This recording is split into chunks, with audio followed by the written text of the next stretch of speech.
Hello everyone, Lit here. So in this video I'm testing Scarab farms on T17 and we'll play with Abyss.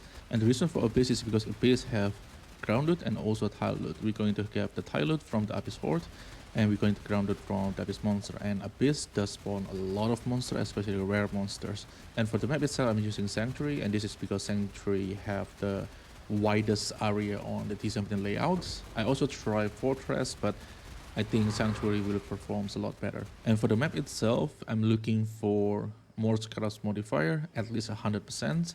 And I do put a cap on 160%. And this is because I want to try to keep the range pretty close. Because if there is one session that have like 200% more Scarabs, the data will be way too far. And that's the reason for the cap.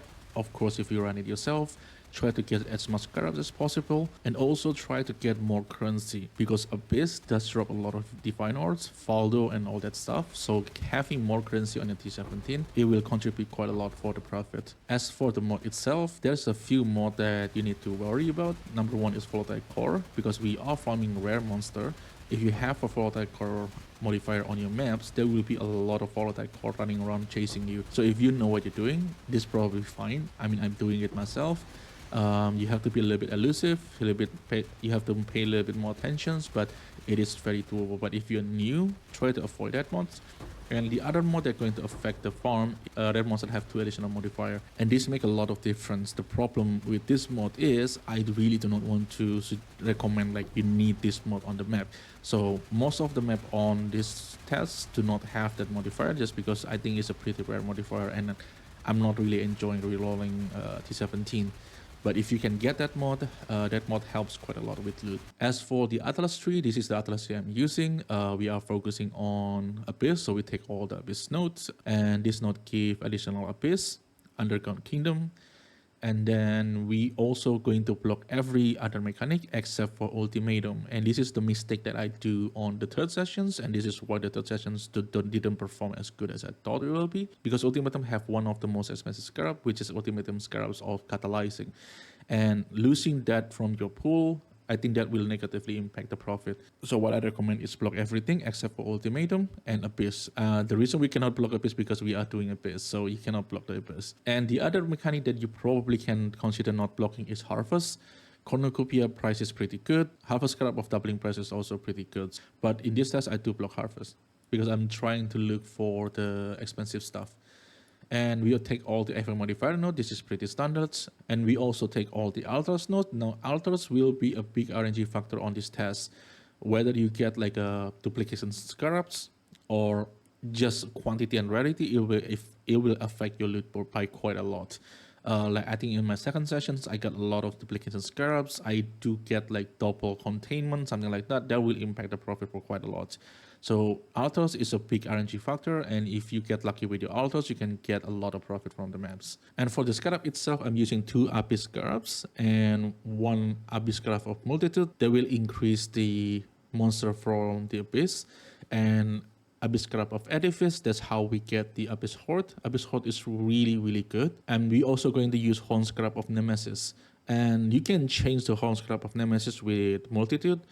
But I think Nemesis does perform better. But of course, with the nature of this farm, we're farming a rare monster. This farm will benefit people who are using Headhunter. And another note also for this farm, you will need Caster Mastery, because in this farm, there's a lot of Abyss Horde. If you have to click every single one of them, it's going to hurt your fingers. So if you want to do this, you need to find a way to get the Caster Mastery so you can get the 25% chance to open chests while casting spell. And with all that said, let's move into the spreadsheet so I can talk a little bit about it. So this is the spreadsheet, a lot of data. So I basically do 4 sessions, but I will walk you guys through it. If you want a simple one, I do put here, this is recommended. This is a setup that I basically recommend for you to run. I think this is the best setup for these farms.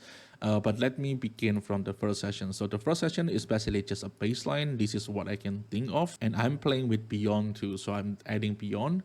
And I just want to know like how much Scarab per map that I can get in average. So we got something like 67.95. So it's like 68 Scarabs per maps. But the problem with the first sessions is I do not take any block now. If you can see over here, even though I have the highest Scarabs per maps, the profit actually looks pretty bad. The profit is only 30 diff, while even something like this is 34 session, second session is 40 diff, right?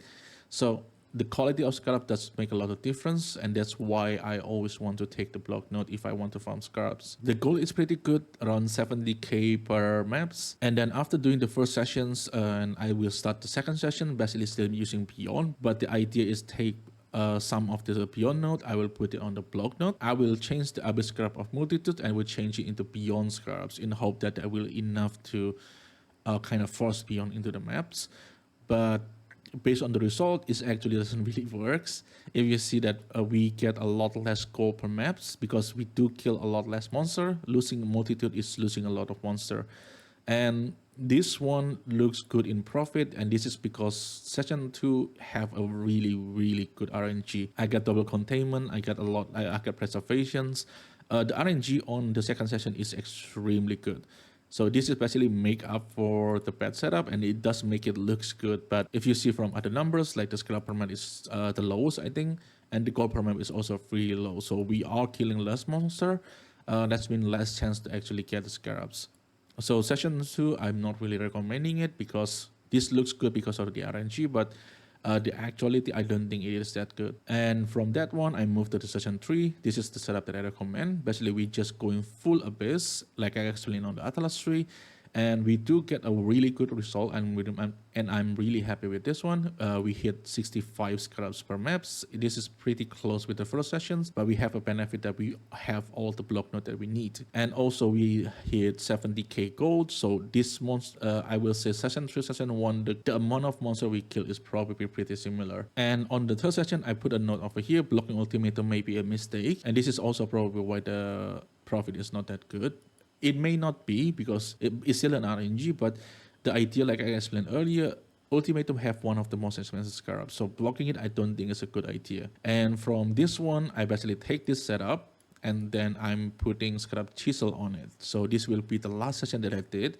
And the last session just basically try to answer the question if the Maven Chisel of Scarabs worth it or not. Because this Scarab is pretty expensive. In here, this is like 25C each. I think I bought it like 30 to 35C each. So it's really expensive. Based on the profit, it really makes not much difference. We do get a lot more scarabs, a lot more profit, but because the cost is also really expensive, it ends up making it almost the same profit. And the scarab per maps is 95, so this one is really good. And the gold is also kind of confirmed with the third session. We do kill quite a lot of monster with this. So for the scrap chisel for now, I think the price is just way too expensive. Maybe if the scrap chisel is like 15 to 20C, is kind of worth considering. Or we can try to make the maps better. Because scrap chisel is the multiplier, so it's really depending on what kind of maps you put it on. So let's say that right now we are 100 to 160% more scrap on the map mod. Imagine that you have 150 to 200% more scarabs on the map. The scrap chisel will multiply more and we will get more loot.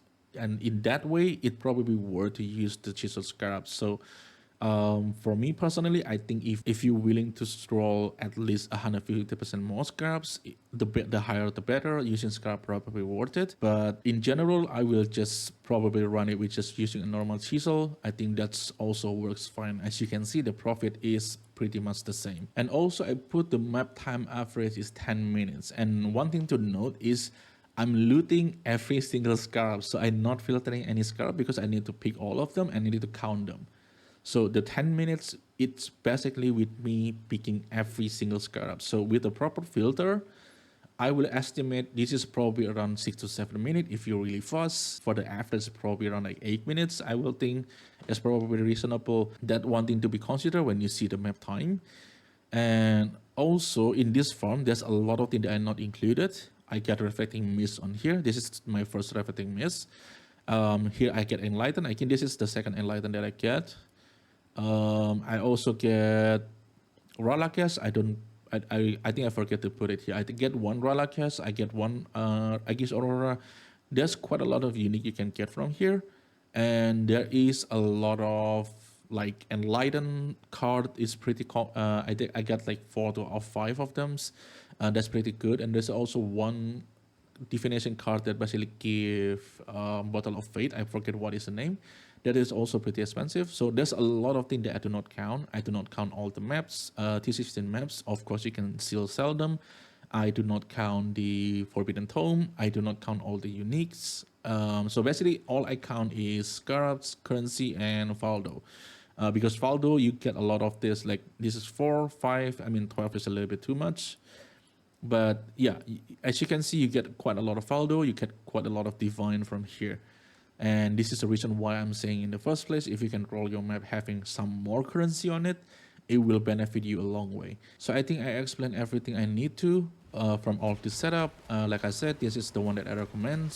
Just use the third one. I put it here recommended. And if you guys have any questions, please leave it in the comment below. I will try my best to answer it. And with that said, thank you everyone for watching, and I will see you in the next one.